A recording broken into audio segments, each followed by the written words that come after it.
Welcome, everyone. We are so excited to host this book talk about Normal Broken with author Kelly Cervantes today. I want to thank Hanny Chrisman from the Epilepsy Foundation of Northern California for organizing this, and Janelle Stewart with Whispering AI for setting this whole thing up online. I am Karen Valentine, advocate and volunteer for Epilepsy NorCal, and I'll just start with some tears. So if any of you are feeling that way, you don't have to worry anymore. I broke the ice.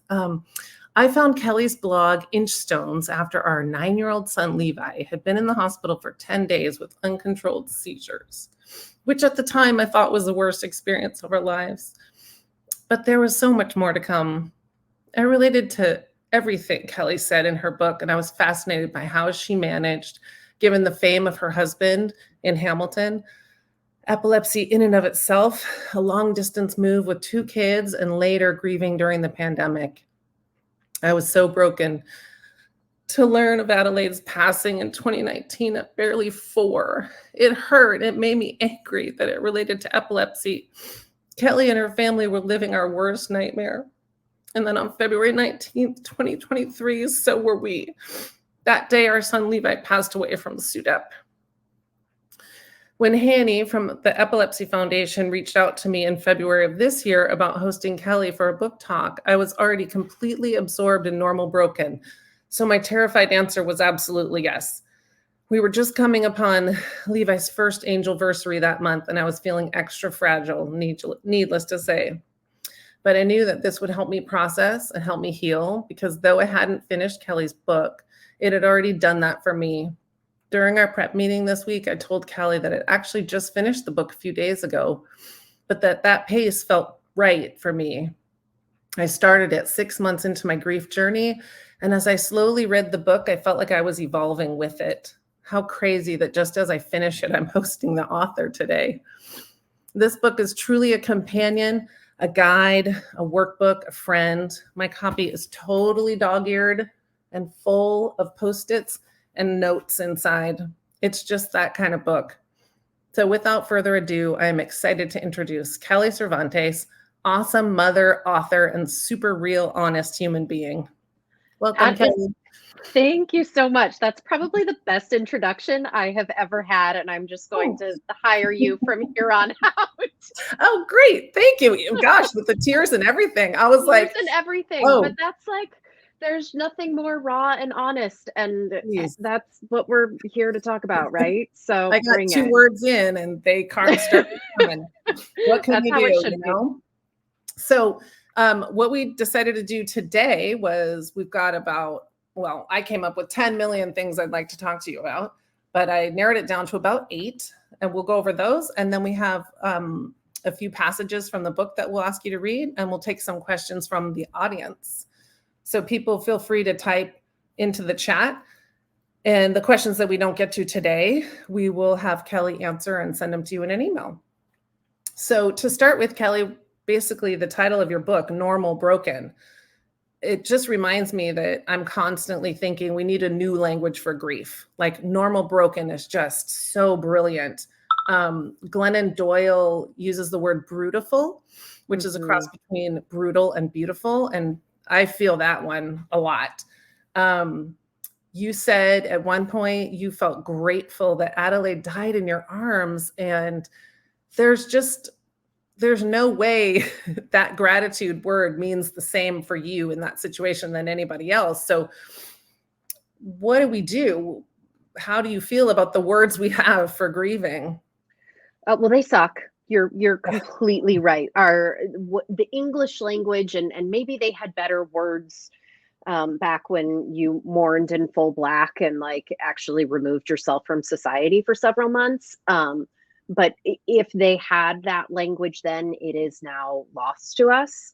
Maybe other languages have it, but it really is lacking in the English vocabulary, which is why I think you see people who are familiar with grief and who are comfortable with talking about it, making up their own words on a regular basis to try and explain what it is that they're feeling, because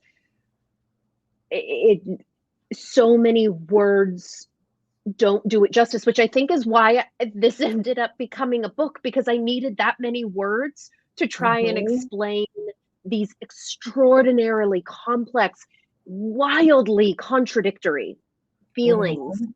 And so, like what you were talking about, like, I was grateful that Adelaide passed in my arms, because the as opposed to the alternative of me not being able to be there with her in her death, Mhm. with it having to happen in a hospital, with it having to happen in an emergency situation versus Mhm. the calm and peaceful environment that were able to create for her.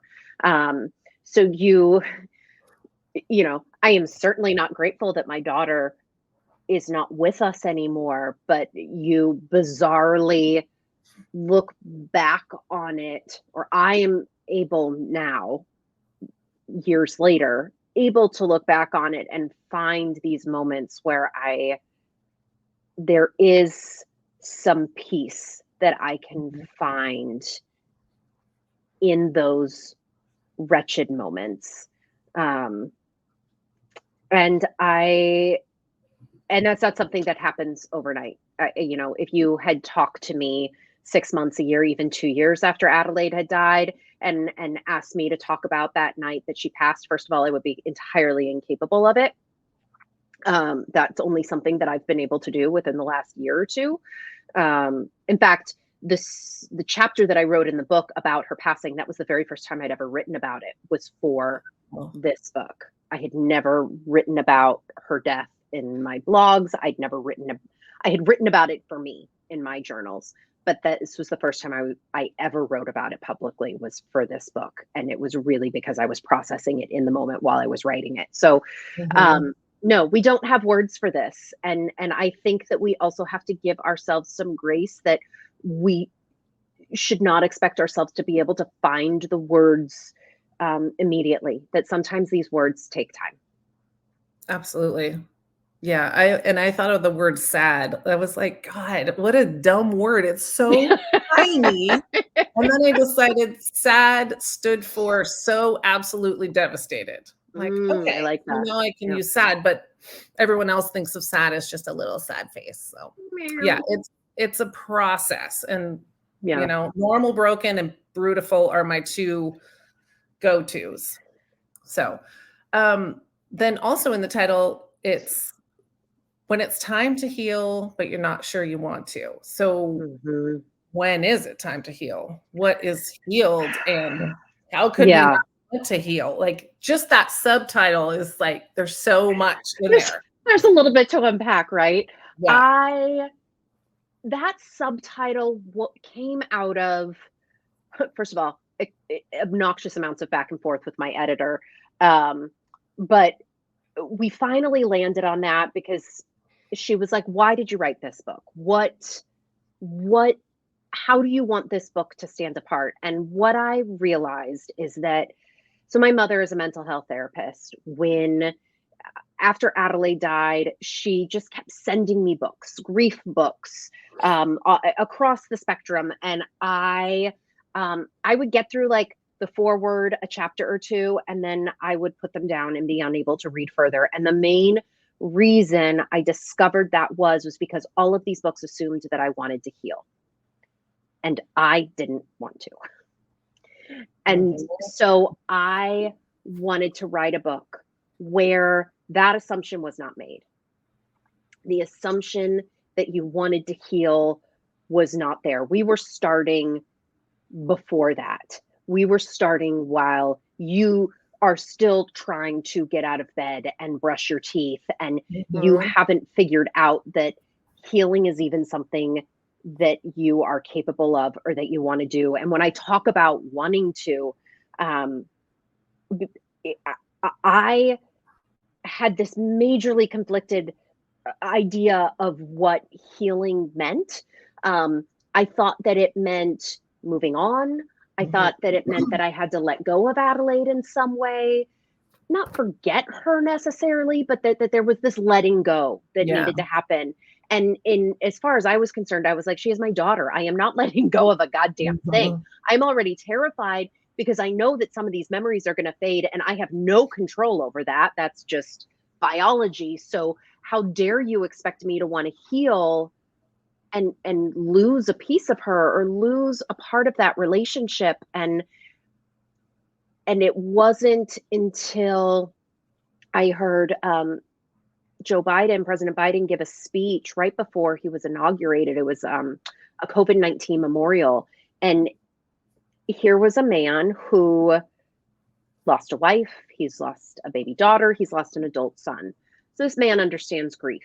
He has been in the dark place a few times. And he was saying that to heal, we must remember. And I felt like someone like drove a bulldozer into my living room when he said that, because I had never heard it framed that way before. To heal meant remembering her. That was all I wanted to do. All I wanted to do was remember her and talk about her and share her and make people who never got to meet her upset and with themselves because they didn't get to meet her. And, you know, that gave me a sense of permission that maybe I could heal if healing meant that I could heal with her, that I could move forward with her, that I could keep her memory alive with me. That was a healing that I could do. That made sense to me. And so that is what that subtitle means, because I do think that at some point we get very comfortable in our grief. It becomes quite cozy. It becomes our new normal. And leaving that normal, accepting this next new normal can be absolutely terrifying. And but at some point we do have to live.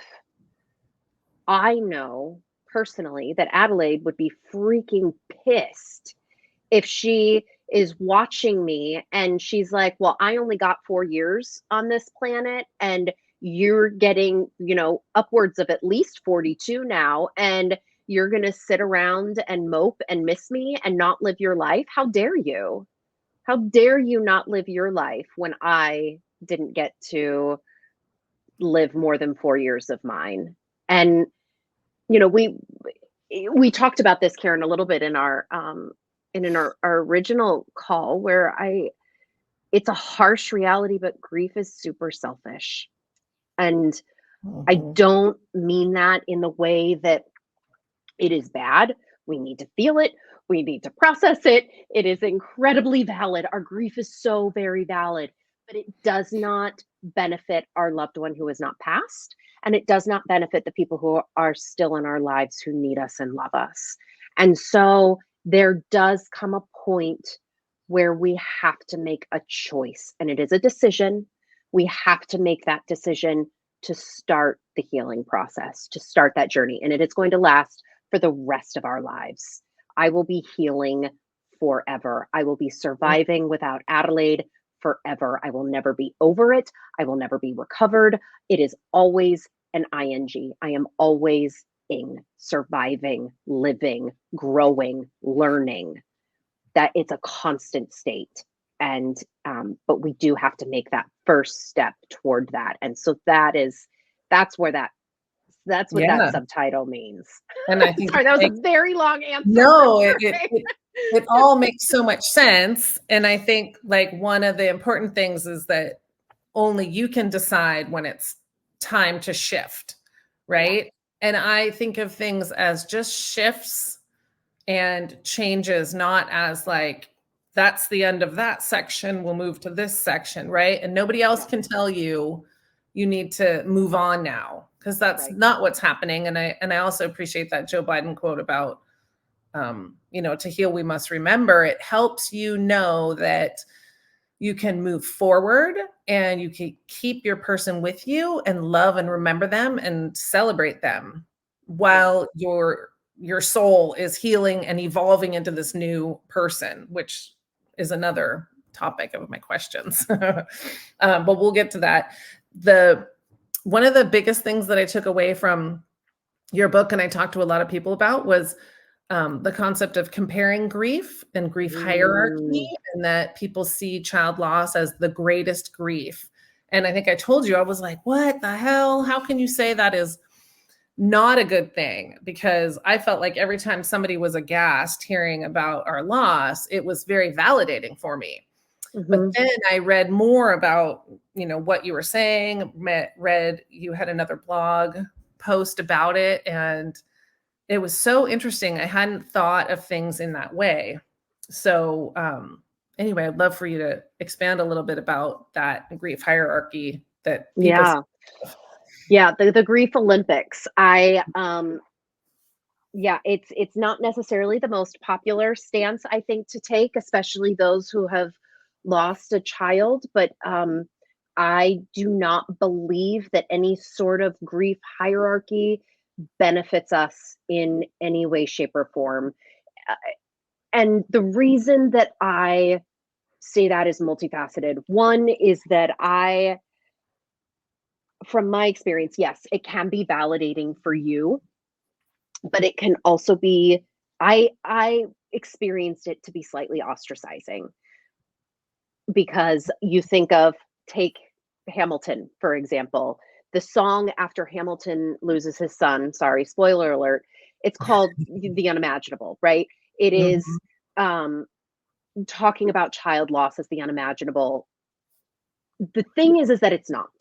It is very imaginable. And if you have ever had your child playing next to the street, you have envisioned the car coming by that hits them. So as a parent, we have these mild, itty bitty, sometimes huge panic attacks where we're like, oh my God. And you can visualize your child. And so it's A, it's not unimaginable.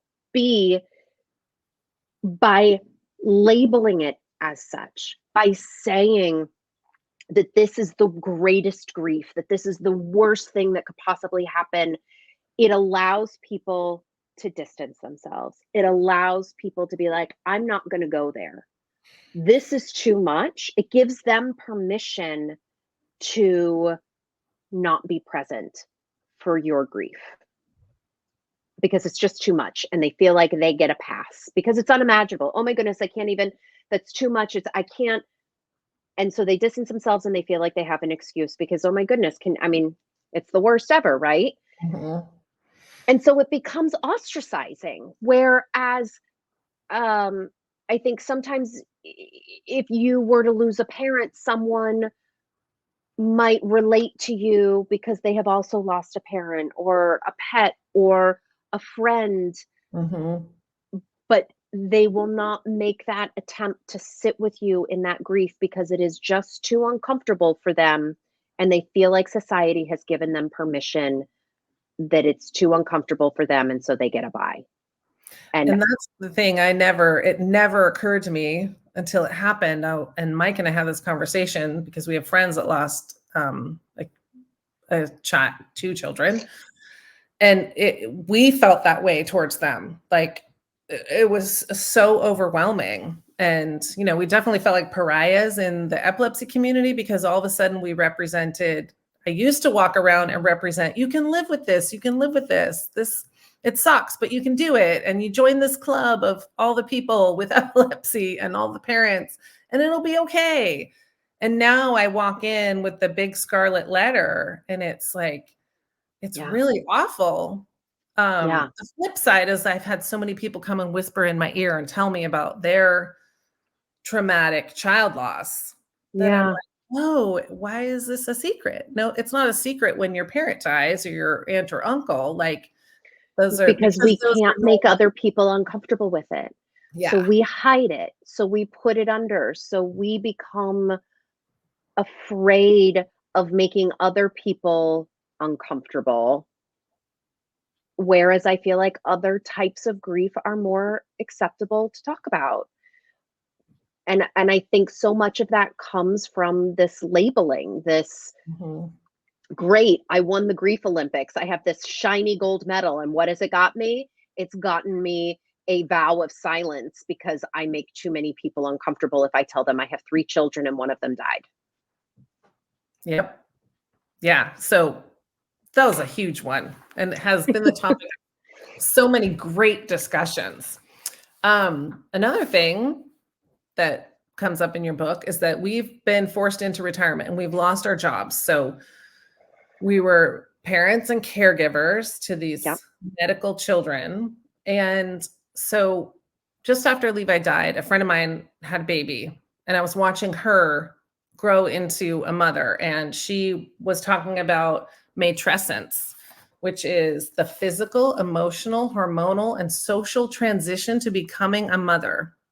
So I was like, what is happening to us? Again, there's no words. No. What is the word where we lose our child and we transition into what we are? I don't know what, parents. Yeah, I don't. Parents who have lost a kid. Yeah, where you're, yeah. It is, it's interesting because I talk about the contradictory emotions. I had to leave my career to take care of Adelaide. And I really enjoyed working. I loved the way it felt to be able to provide for my family. I loved feeling like I was doing something important. And I mean, debatable. I was planning and coordinating and selling events. This was not like, I wasn't, curing epilepsy or anything. So, but I enjoyed the work. I never envisioned myself being a stay-at-home mother or a caregiver. That was not in my my vision board forever in my life. And so when I was put in this position where I had to leave my career to take care of my family, to be Adelaide's nurse / therapist / pharmacist / all of the thing, that we become, I grieved my job. I grieved my career. I grieved the person that I was. And then I grew to love it, right? I grew to find empowerment in being the advocate, in knowing that I was the most knowledgeable person on this planet about my daughter. I loved going toe to toe with doctors. I enjoyed being in the hospital for like a night. Yes. Just being in that environment. I mean, after a night, I was like, okay, I'd really love a shower. But that temporary feel, like I found empowerment and purpose in that life. And then that was taken from me too. And you have to learn what to do with yourself, what to do with your life. My entire purpose was stripped away. And so you're not just grieving the person that you're lost, you're grieving this job, this purpose, what you woke up for in the morning. And there were some days where I think maybe I was grieving that just as much, if not more, than Adelaide. And that has to be acknowledged. That has to be part of the conversation. And I think that we can often feel like that is selfish to say out loud, that it is heartless in some way, or that, I certainly didn't want Adelaide to be sick. I didn't want to be her caregiver, but I grew to love that job. Yeah. Well, my husband always says it is so full of purpose. Find another job that has more purpose. Yeah. So it's hard. Hard, again, is this tiny word to say what it was like to lose that really meaningful job that always gives you um, that sense of the essence of life and what Mm-hmm. truly matters. Like how many people go through their days dealing with something, I don't know, it seems like a big deal, but in the grand scheme of things, is it really? It's like, it's just a thing, you know? And we were doing things every flipping day, every second of every day that were life changing and also life affirming, and Mm-hmm. constantly planning for how to make every moment magical and meaningful. So it's a Yeah. very, it's not, you don't do that for yourself. Like No. we should, but it's much harder to do it for yourself, or at least it is for me. Yeah. No, it is. So yeah, it's a big transition. And in terms of that, how do you feel living with epilepsy has prepared us for the big grief, right? So like after death, I've read that some people feel afraid of dying or bad things happening, or they're like, and they can't sleep.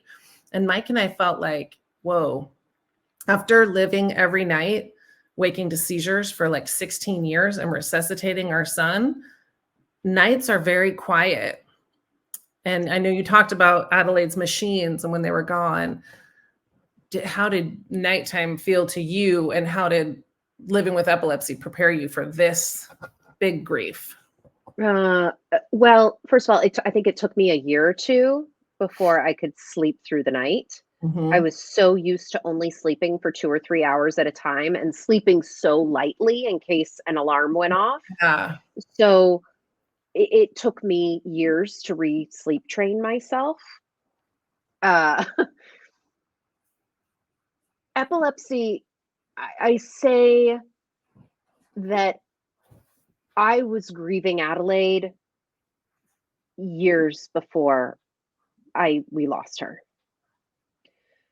Epilepsy, whether the death is sudden, as in SUDEP, or it is more anticipated, as in Adelaide's case, um, epilepsy forces you to grieve other pieces of your life. It forces you to grieve a schedule and certainty because you don't know when that seizure is going to happen. You don't know how that is going to affect your day or your week or your vacation or some other trip that you have coming up. You, in my daughter's case, she would have a string of seizures. Her started with infantile spasms, so we dealt with a lot of regression. So we were grieving things that she could do that she couldn't do anymore. We Mm-hmm. were grieving the life that we had envisioned for her. You know, I had always dreamed of having a daughter and going to her dance recitals or watching her play soccer or going prom dress shopping or Right. her All the wedding, things. all of the things, right? And Mm-hmm. I had to grieve all of that while she was still living. And there is a large part of me that wishes I could go back and shake former Kelly and be like, yes, it's okay to grieve these things, but also appreciate what's in front of you. I do immensely. I wish I would have appreciated her smiles when we had them. But when we had her smiles, I was so worried about the fact that she couldn't hold her head up or that she wasn't sitting up, that I wasn't appreciating the fact that she could smile until the smile was gone. And then I was like, why was I so worried about whether she could sit or not? She was Mm-hmm. smiling. Why was I so worried about anything else? She was alive and I had her. And so I do think that constant grieving that we experience as epilepsy parents and caregivers, it does help in some ways. I do think we are more familiar with grief. We've Mm-hmm. tasted it before. We've maybe even waded into the pool. We have not been dunked under and not able to get our head back up in the Yeah. way that you are when you lose them. Um, it, I I say in the beginning of the book, and I asked my mom, if maybe because I had been grieving Adelaide for so long that would be time served, and I wouldn't like have to grieve her as much after she was gone. And my mother was she was very sweet, and she was like, I don't think that it works that way. And Yeah. she was right. But I do think that there are some, it sounds so screwed up to say it this way, but maybe there are some benefits because we already are aware that life doesn't, there are no guarantees in life. We're very aware of, we are made up, epilepsy makes that abundantly clear in our lives. Mhm. Oh, And yeah. so there are certain pieces of that it can help prepare us for this horrendous outcome. Yeah, I totally agree with all of that. Now, how about, I feel like in your book's the perfect example. There's this really important visual of seeing other people live through this trauma and tragedy. So it started with epilepsy, right? I immediately joined groups like a Yahoo group where we were emailing back and forth. Because I needed to see other people doing what I was doing because I didn't know how to do it. And it felt like I was drowning at all times. And so I followed Paige Figge and her daughter, Charlotte, the namesake of Charlotte's Web in Colorado, you in Adelaide, the Boyces who lost their son and Disney actor Cameron. And then our friends Lisa and Jack lost their son Shane, who was a friend of our older son. And Jack also lost his 3-year-old Kira. So like there were a lot of examples for us of people living the unimaginable and still doing it. And each of those journeys gave me hope that I could find a way, and some sort of roadmap. Everybody offered a little bit something different. So who did you have for an example? So via social media, I had started to follow Natalie Weaver. Her daughter Sophia had passed away maybe 6 or 9 months, maybe a year before Adelaide. She had Rett and a lot of facial differences, and her mother Natalie was a phenomenal advocate for healthcare accessibility, ACA, all of that. And so I had followed Natalie and saw their journey with their daughter as she entered hospice and eventually passed away. I had the incredible fortune of being introduced to Libby and Victor Boyce. Mhm. Not even, I think it was maybe a month after Adelaide passed away, I got to meet them in Wow. person. And be connected with Libby and be able to be in touch with her. And we sort of would just do text check-ins and kind of navigate this together. And she was an incredible source for me because while my husband was living a very public life and we had been very public about Adelaide's diagnosis and all of these things, Cameron's death wildly eclipsed anything that we had to manage publicly with Adelaide. And so there was a source of comfort in watching how they handled that and managed that was sort of helped guide me in our much lesser version of that. I also had the incredible fortune through CURE Epilepsy. Some of the mothers who had started that organization had lost children. Jean Donaldy, Gardner Lapham, who really spearheaded a lot of the SUDEP research that is occurring is because of those two women, and the getting scientists to just focus on SUDEP. And so watching them, and for them it's been decades now, but seeing that they still hold that grief in their hearts, watching them still be advocates, still be influential in this epilepsy community, to me it was so reassuring that just because I didn't have a physical daughter next to me who connected me with the epilepsy community didn't mean that I needed to leave it. that I could still be a part of this community, that I could still advocate, that I could still fundraise, that I could still fight for this community.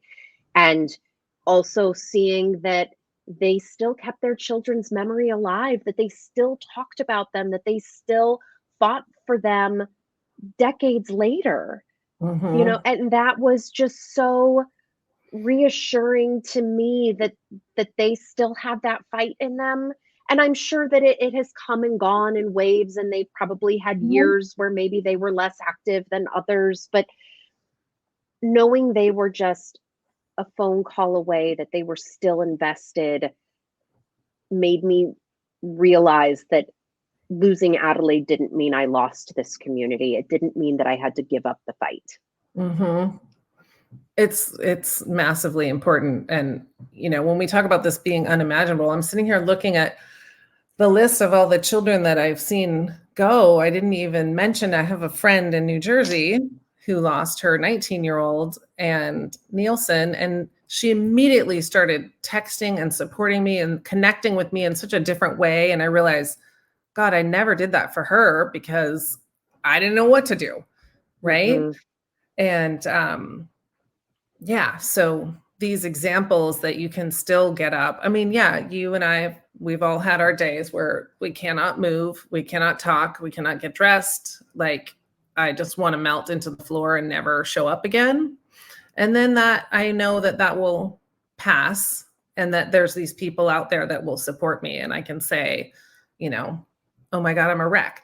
And then the other thing too, is there are people that haven't lost their children. My friends and family, oh my God, like, it's unbelievable how people step up. So, it doesn't always have to be somebody that's been through the same thing. I have so many people who just sat in that chair right there and bawled their eyes out with me for hours.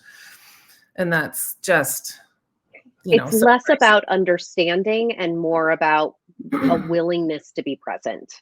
Yeah, absolutely. Right. And not trying to fix it or say why there's something you should be grateful for.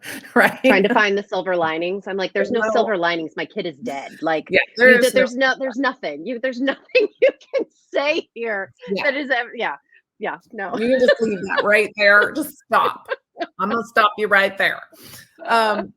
So, in other things that helped early on. So I had some quotes that I really felt like helped me. And one of them was by Earl Grolman, I think, or Grolma. And it says, grief is not a disorder or a disease or a sign of weakness. It is an emotional, physical, and spiritual necessity. It is the price we pay for love. The only cure for grief is to grieve. And I'm like, oh, good. Okay. I'm doing all the right things. Right. And I just love that. The cure for grief is to grieve, because it's just a circle. It's just going to go on and on and on. And that stuff's really validating. And then the other one, because we were watching Great British Baking Show so much, really hit me. Grief from loss is like the butter in a puff pastry. It's huge and imposing and seemingly impenetrable. It sits heavy, smothering everything, but eventually it gets folded in. It's never gone, but it infiltrates every part. It's there, but softer in texture, integrated into your life from here on out, informing each moment until one day it is simply a part of you in a way that feels okay. Yeah. And that's by Oh Truth, I found on Instagram. Yeah, I love that one. Yeah. So were there some first quotes or tips, for lack of a better word, that you remember from the beginning? Well, I mean, obviously, Biden's To Heal We Must Remember, that was like just plastered in my head.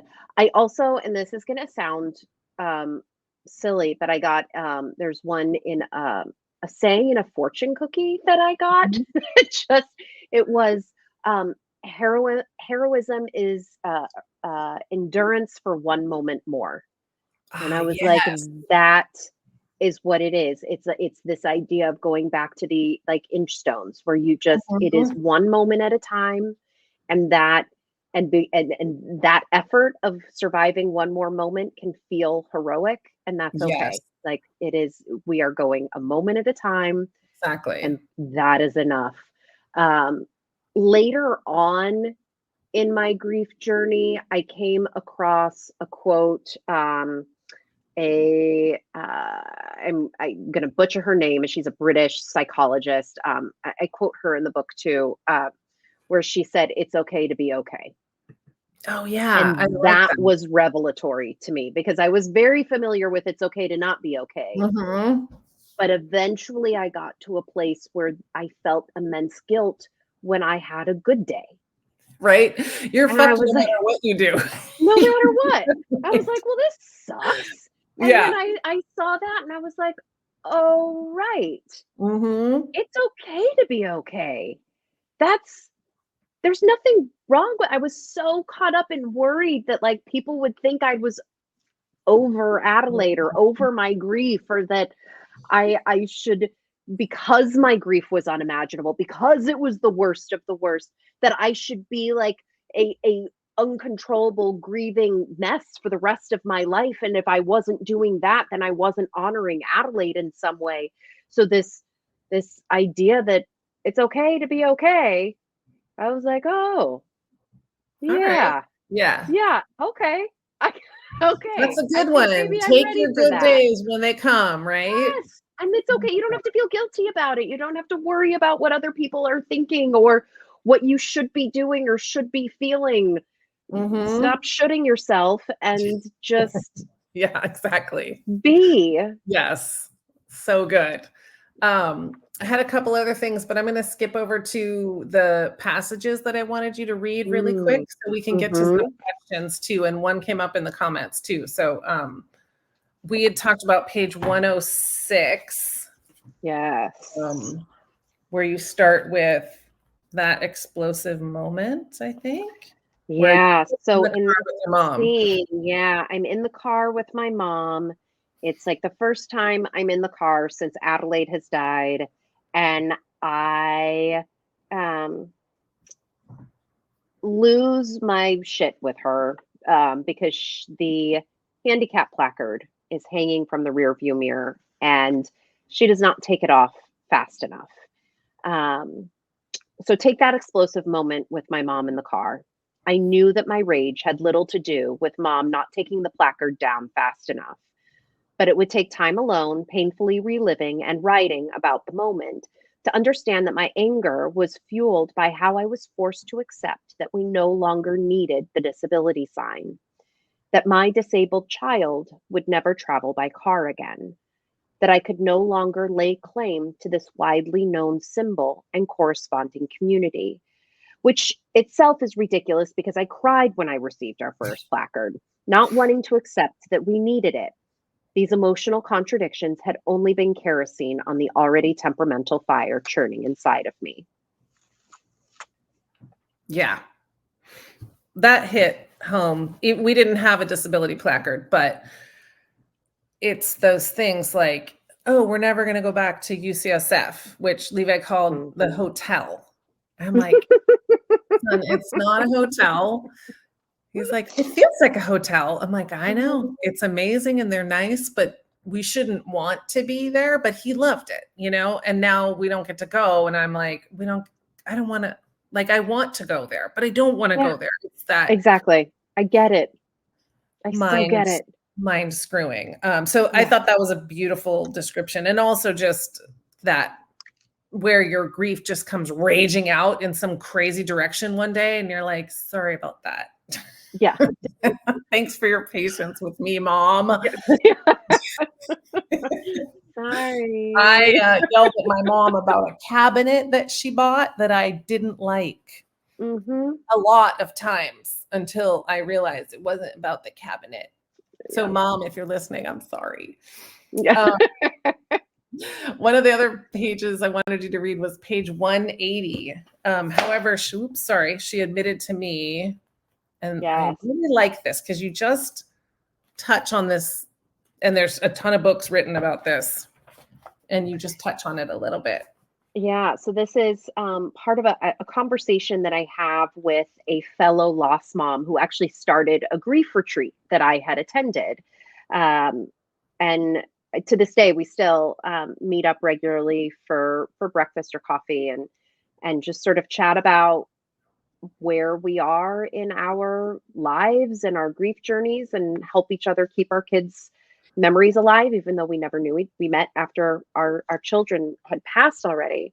So she said, I wrote, however, she admitted to me that two different health professionals had told her she needed to reconnect with her lost son in order to move forward and find grounded happiness. At first, I'll admit I was confused. What did she mean by connection? Here is a woman who literally discusses grief at weekend long retreats, shares her story, and helps others share theirs. Of course, she's connected to her son. But as we continued to talk, I understood that what she meant by connection was something more, be it spiritual or emotional, with her child, not with her grief or the cause that took him. Prior to this revelation, I thought writing my blog and being open about my grief journey would keep me connected to Adelaide. I thought continuing to advocate for our epilepsy and medically complex communities would keep me connected to her. And while it has helped me to keep her memory alive, it's not actually her I'm connecting with. We can find ways to keep our departed loved ones a part of our present if we want to, but it takes conscious effort to create this connection. So just as we take time to nurture our relationships with those physically with us, we can also make space and time for those that are not. For some people, that could be prayer or meditation. For others, it could be taking a walk on a trail you explored together, visiting their grave, or listening to their favorite album. Sometimes it is a site of their last moments on earth, a ground zero for our pain, the cross on the side of the road where a car accident took someone's life, or a bedroom left untouched for years. This need for connection and the calming effect that can result is part of why humans build shrines or memorials. We want the ability to visit our pain in an established location. Yeah. So I love that because you talk about two different parts where, like a physical place or a physical manifestation of what happened, but also you're talking about like, what am I connecting with? Like, am I so tied to the actual death? What am I tying to? And then wanting to really tie to the person, right? So we have some friends, Lisa and Jack, who I mentioned before, really helped us with this part of the journey, which is the more spiritual. Some people call it like granola-y, but I found it so comforting, where you're actually connecting with the person's soul, because like you said in another part of the book, scientifically, energy cannot be created nor destroyed. So like, our person's soul is energy and it's somewhere, and how do I connect with it? So like, so many people have read Signs and love that. And I have a photo album in my phone about signs that come through that really make me feel like there's a spirit energy just telling me I'm okay. I love that. Yeah. So that's such a great idea. And I know that you did, I don't know where I put my phone, but you said something about, God, what was the sign? Ladybugs or something in here. Oh yeah, with a bucket of ladybugs. Like, because Adelaide's like, I know my mom, she's going to blow off one ladybug. I'm going to send her like 300. Yep. Yeah. Ladybugs, Frank Sinatra, and money. But not money in the way of like pennies or dimes. It is money in the way that a child thinks of money. So like a toy cash register will start dinging even though it's off. Or that story was cool. Or like I'll find like an unbroken sand dollar in the middle of on the beach in the middle of just like tiny shards of seashells. All of the other seashells are broken, but there is one whole sand dollar. So it's never real money. It's always like a child's idea, or a playful way to think about money. Yeah. Well, when Mike and I at the very beginning of this, some family friends said we could stay at their place in Bodega Bay. And so we went up there once a month, and it was an old fishing shack and has this window looking over the beach. And we sat there many days until I realized, I'm looking out the window. I'm like, oh my God, Mike, that's Levi's beach from epilepsy camp. And he's like, what are you talking about? I'm like, we got to get in the car. And we drove around the corner, And we parked in the exact spot we had been in the year before, looking down where we saw Levi, and we snuck. I'm like, oh my God, there he is at camp. And like took video of him with everyone's wearing purple and they're flying kites and like playing in the water. And that's what we had been looking at the whole time. I was just like, oh my God, it just like made me all tingly. So there's just all these things that you just, and like you said in the book, it's your choice. You can say, oh, it's just coincidence. That's fine. But I prefer to not think of it that way because it's more fun, more comforting. And I like And it why better. not? It doesn't do any harm. There's no, if it makes you feel better, then Exactly. And it does make me feel better. me So too. that's what I'm doing. And if someone doesn't like it, they don't have to listen to my stories or look at my pictures. So Amen. yes. So how much time are we going till 7:30 or are we going till later? I didn't even ask because we have another where there's another quote in here, page 187 throughout history. Yes. We'll Oh, there it is. All right. Throughout history, people all over the world have managed to find beauty in the broken. In Japanese culture, one way to do this is through kintsugi, the ancient art of repairing broken pottery by filling the cracks with powdered gold, silver, or platinum. Instead of trying to hide the repair to make the broken vessel good as new, the addition of the metal adds personality or history to the item. In fact, some people have purposefully broken their ceramics so that they could undergo kintsugi and consider them more beautiful afterward. There are entire Etsy shops dedicated to this process. Yeah, so this trend carries through to modern textiles. Take clothing patches, for example, and how they're used to add to the character of a worn out jacket, shirt, or pair of jeans. Instead of being tossed, these well loved items are more than mended, they are enhanced and given new life. As with mending cracked pottery and ripped denim, the goal of healing our broken selves is not to pretend as if our wounds were never there. Our cracks, our scars, are now part of us. Fill them with gold, affix to them a vibrant or cheeky patch, enhance them with a tattoo. There is no need to deny how these breaks have shaped you. Allow them to become part of your story. Yeah, I love that. That's such a good analogy with the pottery. Mm-hmm. Because you do feel like so broken that you'll never be beautiful again. You know what I mean? Like, Yeah. or you'll never be yourself again. And you won't be. You're never going to be that right? version of you. Exactly. You're a new version. And Mm-hmm. broken is okay, right? And also, Broken why is, do we think that we're the only broken people? yeah. Like, everybody's broken. Yeah. Just, have to find each other and hearing people's stories. Like, it was interesting. Mike and I went back to work just a few weeks after Levi passed away. We have a martial arts school. And so many people came up to me and told me their stories. And they listened to mine and we hugged and cried. And I didn't know these things about these people, right? Because we don't share this intense stuff right off the bat unless you meet another fellow intense person. Like, tell me all your trauma. Yeah.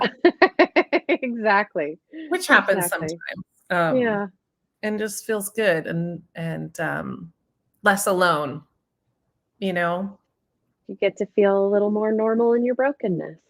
Exactly. Oh, and we didn't even talk about, you didn't explain the time. What normal broken, where that case. So that is, sort of speaking of that, it really ties into the story that you just told. I felt so broken, irreparably shattered, amongst my friends, certainly amongst a greater community, but even in my own family, I was grieving so differently than anyone in my family. And I attended the grief retreat with the woman who I read about earlier, and we had all shared our stories. All of our children had passed away from at different ages. We all came from different backgrounds, different reasons for the losses, but we had all lost a child. And we go through this day that is just so emotional, and everyone is drained and tired, and then we're sitting outside around a campfire. There may have been beverages involved, and one of the, I called them our camp counselors, but one of the other, the leaders of the retreat, who had also lost a child, all of them had lost children, she brings out a speaker and she starts playing like 90s pop and R&B, and it's like Belle Biv DeVoe and Backstreet Boys, and we're all dancing and singing and just ridiculous. And it was, I know for me, and we since spoken about it for most of them too, it was the first time that a lot of us had really just sort of let go and like laughed without guilt and allowed ourselves to have fun and enjoy and just be free. And I realized that the reason we were able to do that is because even though we were all broken together with these other women, I felt normal broken. I knew they weren't judging me. I knew they understood. We even if we never would have been friends in regular life, we had this bond, we had this connection that came above all of that. And that ability, that feeling to be normal in our brokenness was, it was magic. Mm-hmm. And I love it that you took that moment and made that the title of the book, because that title is, you're just like, wait, what? Normal? What? Oh my gosh. So yeah, it really resonated with me. Definitely. Let's see. We do have time to quickly talk about the quote with my favorite word in it. Oh, I don't remember. And for everyone that knows me, they know what my favorite word is. And when I was reading this book, I was like, oh my God, this woman just used the F word in this book. And basically you were talking about, you said it, and then I didn't write down the page. Oh, I know where it is. And then you said, pardon my French. And then don't pardon my French. I really need that word right now, which is. When you talk about, there's not a lot of words in the English language that really fit what we are feeling. And, but that one works in a lot of situations. And it's funny, we keep coming back to words, you know? Yeah, because we need them. We need to, it's part of our processing. Actually, literally, physiologically, it is part of our processing.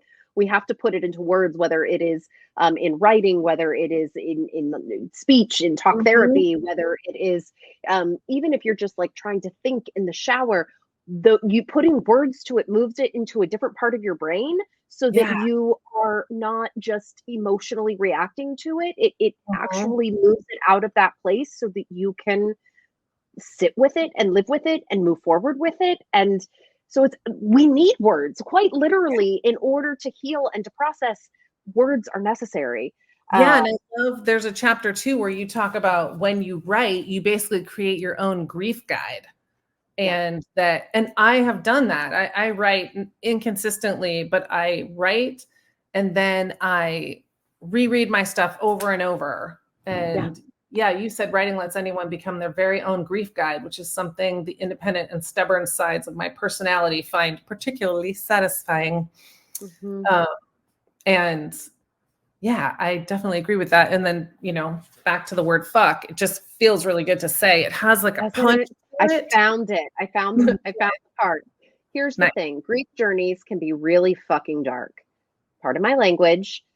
Actually, never mind. Don't pardon it. These are powerful feelings, and I need powerful expletives to express them. Grief is not a road lined with adorable fluffy puppies and white picket fences. It is dark. Fucking dark.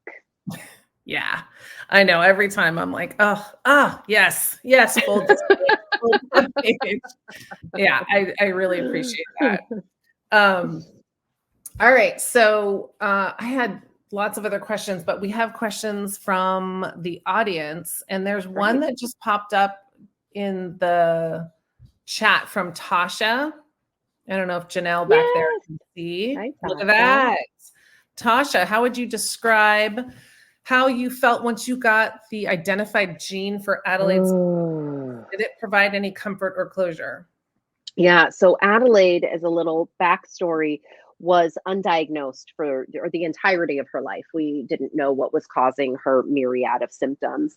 It wasn't until a year ago now, so 3 years after her passing, that we discovered that we finally got confirmation of what the gene was. DEND5A. There's like 30 people in the country. It is another alphabet soup of blah, blah, blah. And my initial response was a resurgence of my grief. Um, I did not find it comforting. I immediately started to think, okay, we now have this gene. We now know that no matter what, this was the trajectory that her life was going to take. And I was fighting against nature, and I felt horribly guilty. What did I put her through that she didn't need to go through? What procedures? What all of this? And it actually caused me to have um, a major steps back in my healing process. Interestingly, my husband had the exact opposite response. His response, which is probably significantly healthier, was he felt immense relief because there was nothing that we could do. We did everything we could for her, and we loved her, and this was always the trajectory that her life was going to take. And we gave her the best life that she could have, and then we let her go. And he found peace in that because she was no longer suffering, and there was nothing else that we could do to help her. And I think I've gotten to that place now where I can find some comfort in it, in knowing that that we did what we could, and in knowing that she does have peace now, a kind of peace that she never had in her life. It's taken me 4 years to accept that. And it was something that he felt the night she died. There's this immense relief that she was no longer suffering. And it's taken me years to come to a place where I can even say that out loud, that maybe I can feel some relief that she's not suffering, which sounds ridiculous. Of course, I don't want her to suffer. Yeah. But the the loss of not having her has so greatly outweighed any relief that I may feel, that it like just felt so stupid. But I do think that I am getting there. I don't think I'm fully there yet, but I am getting there to a place where I can acknowledge that she is at peace, and knowing this diagnosis, knowing that this was always her path, that this was the way that she was put together in my womb. I am beginning to find some peace in that she lived the life she was created to live. Wow. Whether I like that or not is sort of irrelevant. Yeah. Oh my gosh. Well, and it also demonstrates so many things, like the differences in the way we grieve, but also the vastness of epilepsy and the range, the huge, enormous range of a condition of epilepsy. And like when she was first diagnosed with infantile spasms, and I know this is a big question for a lot of people, is were you ever told about SUDEP? And or that this could be that, end their life early? No. In fact, I remember no neurologist told us about it. I did, a 2 a.m. Google dumpster dive and learned about SUDEP on my own, and went in and talked to her neurologist and said, I read about SUDEP. Is Adelaide at risk for that? And was basically told that she wasn't, that she didn't, whatever the typical the riskiest group. She didn't have tonic-clonic seizures because Mhm. she wasn't a teen, early 20-something man. Mhm. All of those biggest. So, but it was something that I had to bring up, and it was something it was not brought up to Yeah. me. I'm in an epilepsy foundation group. I think there's 8 parents whose kids died of SUDEP, and only I think 3 of us were told that it was a possibility. And then, Mike and I have talked about this, like, well, if you don't know, would you just be able to live your life free and not worry? I don't think so with epilepsy in general.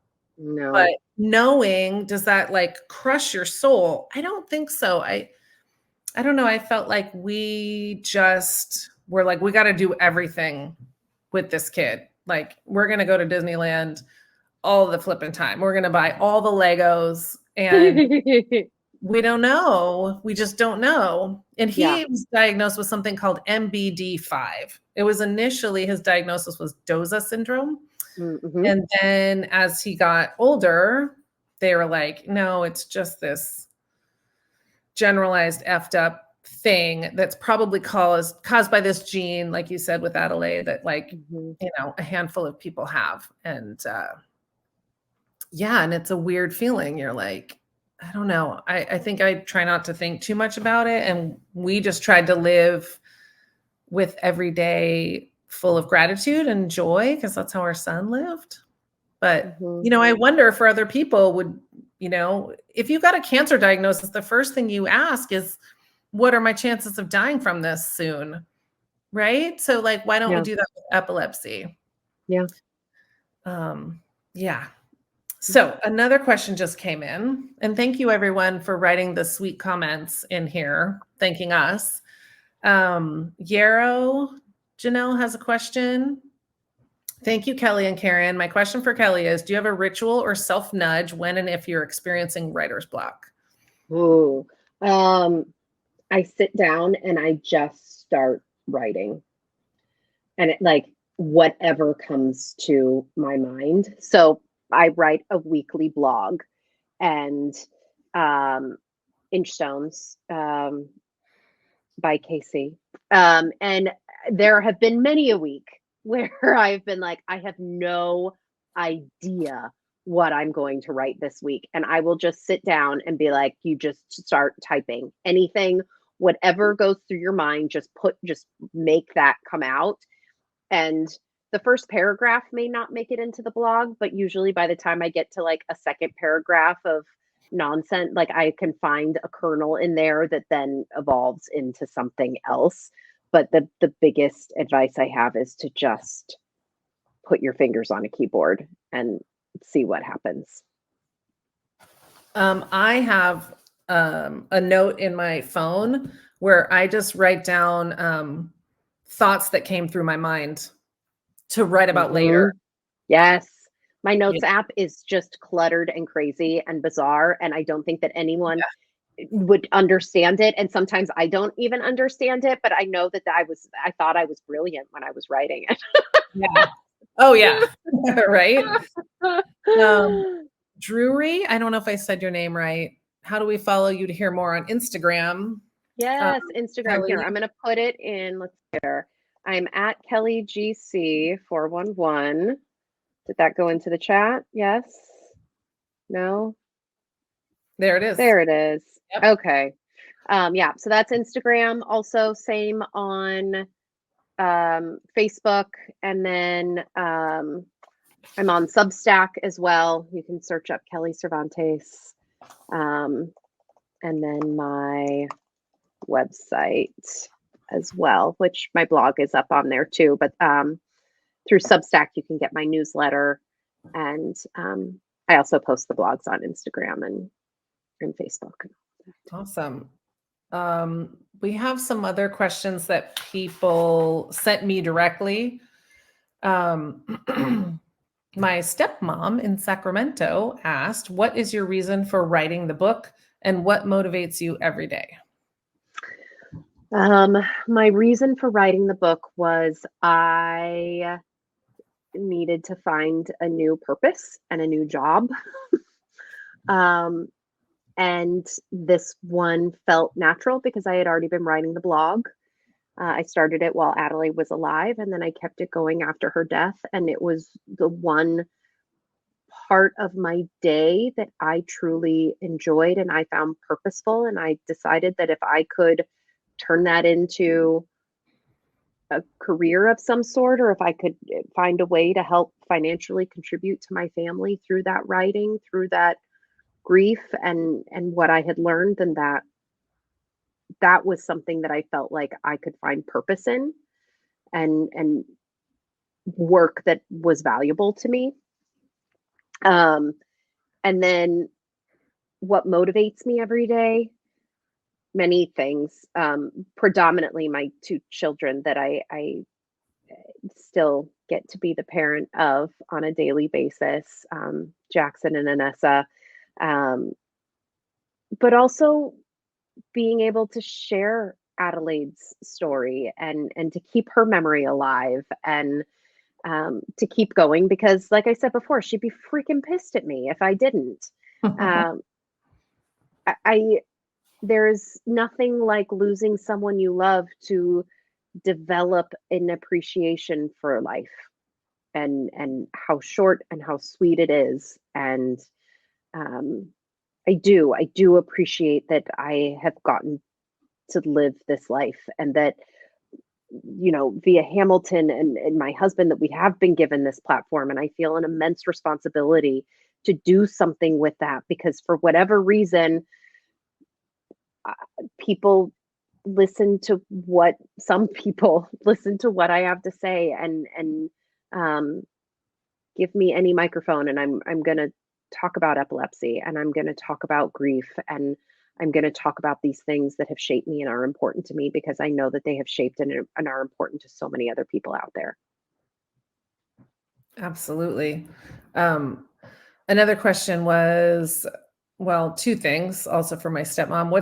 We already said, what's your reason for writing a book? How can someone get started writing journaling, which you kind of talked a little bit about? Yeah.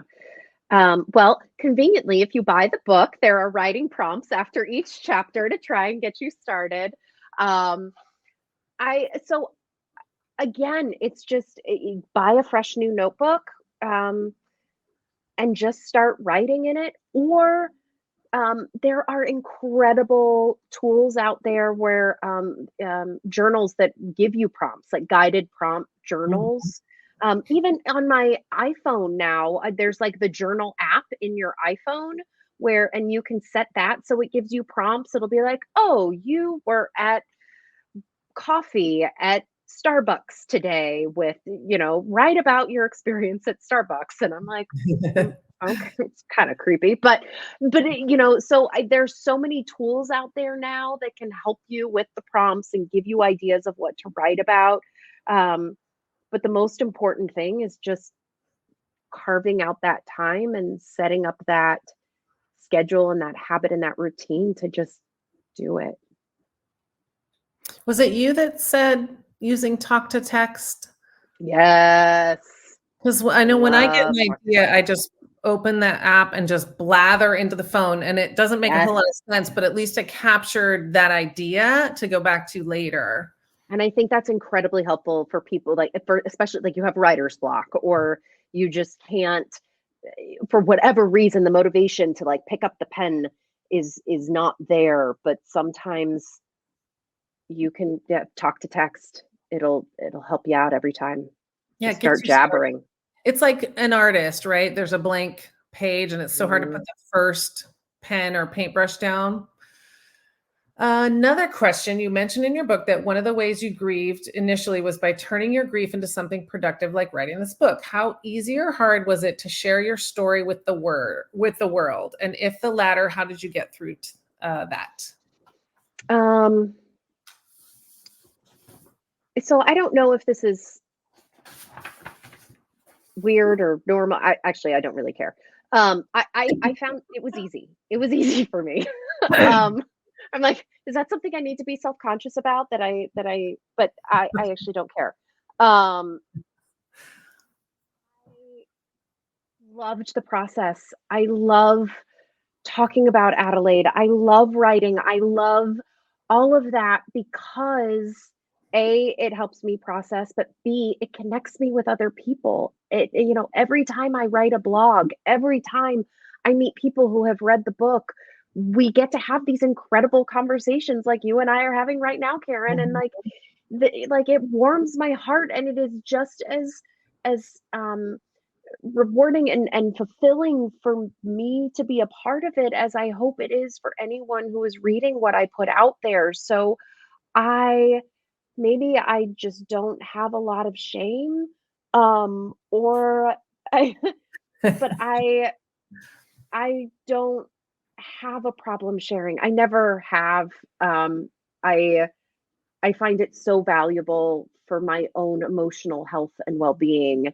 Uh, so it is there are that said, there are, certain pieces of it, like the chapter of the book that um about death and dying that I didn't that was hard.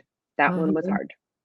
hard. Typically by the time I put a blog out, certainly by the time the book came out, I have gone through and processed and reprocessed and edited my processing, um, 10 times. Mhm. So it's while it feels honest and raw when it's being read, it is a little bit sanitized from where the thought was originally in my brain.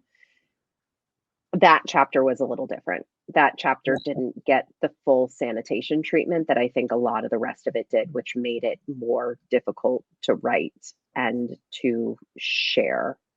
Um, Who did you share your writing with, like, when it's raw at home? Did Miguel read your writing? Did you have a friend? Do you have an editor that, like, where you just put everything on the blog and Yeah, so in the beginning, I would have early on in the blog, I would have Miguel read them first just to like make Mhm. sure I wasn't saying anything inappropriate. And then at some point, I just stopped caring whether it was inappropriate.